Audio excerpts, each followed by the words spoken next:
Dikisahkan dalam kitab Sahih Muslim bahwasannya pada zaman dahulu ada tabi'in yang bernama Uwais Al-Qarni atau Uwais bin Amir Al-Qarni. Rasulullah SAW menceritakan tabi'in ini dengan beberapa ciri-ciri. Yang pertama, beliau datang dari daerah Yaman, daerah Murad, dan dari kabilah Qarn. Beliau memiliki seorang ibu dan dulu pernah memiliki penyakit albino atau baros yang biasa kita lihat itu keputih-putihan. Beliau pernah terkena penyakit itu di sekujur tubuhnya, dan beliau meminta kepada Allah untuk menyembuhkan penyakit albino itu kecuali disisakan sedirham.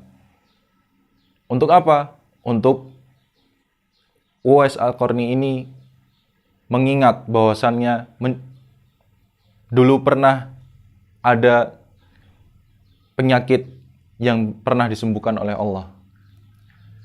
Dan Rasulullah berkata kepada Umar bin Khattab, jika engkau menemui seorang tabi'in ini, maka mintalah ampun kepada dia jika engkau bisa melakukannya. Juga di dalam hadis ini disebutkan bahwasannya jika Uwais Al-Qarni ini meminta hujan pun kepada Allah, Allah pun akan menurunkannya.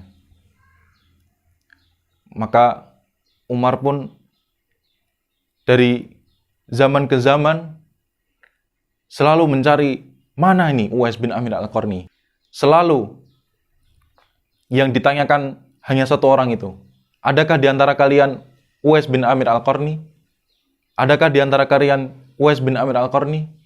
Sampai suatu saat beliau pun akhirnya menemuinya dan menanyakan kepada beliau tentang ciri-ciri yang telah disebutkan oleh Rasulullah. Maka semua ciri-ciri itu terdapat di Uwais bin Amir Al-Qarni, dan Umar pun meminta kepada beliau untuk memohonkan ampun untuk Umar bin Khattab. Tapi Uwais Al-Qarni ini tidak langsung mengiyakannya. Beliau malah justru bilang, engkau Amirul Mukminin dan engkau sahabat. Engkau lebih afdal dari aku. Kenapa engkau memintakan ampunan untukku?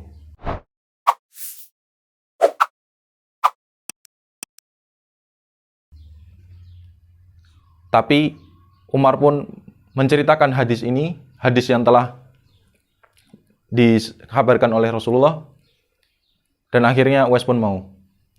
Setelah itu Uwais ditanya, mau kemana engkau setelah ini? Uwais pun menjawab, ingin ke Kufah. Dan Umar pun menawarkan kepada Uwais, apakah engkau ingin kutuliskan surat untuk gubernur Kufah agar engkau dipermudah urusanmu di sana? Uwais pun menjawab, tidak ya Amirul Mukminin. Aku tidak dikenal lebih aku sukai daripada aku dikenal oleh orang sana. Maka Uwais pun berjalan ke Kufah dan melanjutkan perjalanannya ke Kufah. Sampai akhirnya tahun berikutnya datang rombongan haji dari Kufah. Ditanya oleh Umar bin Khattab, adakah di sana Uwais Al-Qarni? Iya, ada. Bagaimana keadaan beliau? Dia hidup di rumah yang sangat sederhana. Dia hidup dalam keadaan miskin. Seakan-akan hadis yang dikabarkan oleh Rasulullah ini yang menggambarkan fadilah Uwais itu tidak tergambarkan di sana. Orang-orang pada tidak tahu tentang Uwais Al-Qarni. Maka Umar pun mengabarkan hadis ini kepada orang Kufah ini, dan orang Kufah ini bergegas untuk pulang dan ingin memohonkan ampun kepada Uwais. Seperti apa yang telah dilakukan oleh Umar. Uwais pun juga tidak serta-merta langsung mengiyakan apa permintaan dia. Dan justru Uwais bilang kepada orang yang haji ini, engkau setelah haji, justru engkau lah yang harusnya mendoakan aku. Enggak. Kata orang yang setelah haji ini, tidak. Aku tetap ingin memohonkan ampun kepada Allah untukku. Lalu Uwais pun bertanya kepada dia, apakah Umar yang mengatakan ini kepadamu? Iya. Maka Uwais pun mengiyakan permintaan dia. Dari kisah ini, kita bisa mengambil faedah bahwasannya sebenarnya Uwais ini hidup di zaman Rasulullah. Dan beliau sebenarnya bisa untuk datang menemui Rasulullah. Tapi apa?